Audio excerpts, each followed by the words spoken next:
সারাদিন ঈদ কেমন কাটলো? ভালোই। সকাল থেকে দুপুর পর্যন্ত সাজগোজ নিয়েছিলাম আর বিকেলে থালা বাসন মাজা।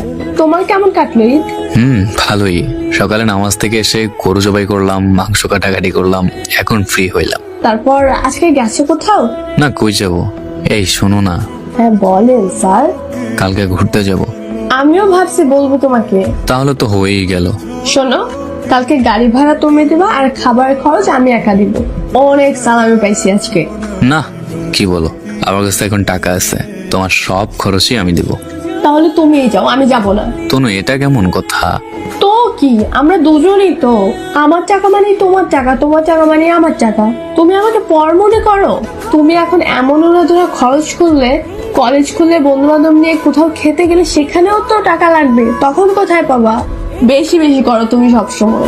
বিকেলে যে পাঞ্জাবিটা গিফট করছি সেটা পরে আসবা আর চুপ করে আমার সাথে বসে থাকবা, একদম বেশি কথা বলবা না। আচ্ছা ঠিক আছে, কালকে বিকেলে ঘুরতে যাবো, কেমন? আচ্ছা ঠিক আছে। চাঁদপুর বড় স্টেশন ঘুরতে যাবে? তুমি যেখানে নিয়ে যাবা আমি সেখানেই যাব। আমি যাব শুধু তোমার সাথে। আচ্ছা ঠিক আছে।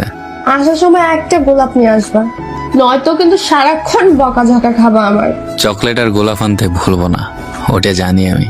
তাহলে ঠিক আছে, কালকেই দেখা হবে।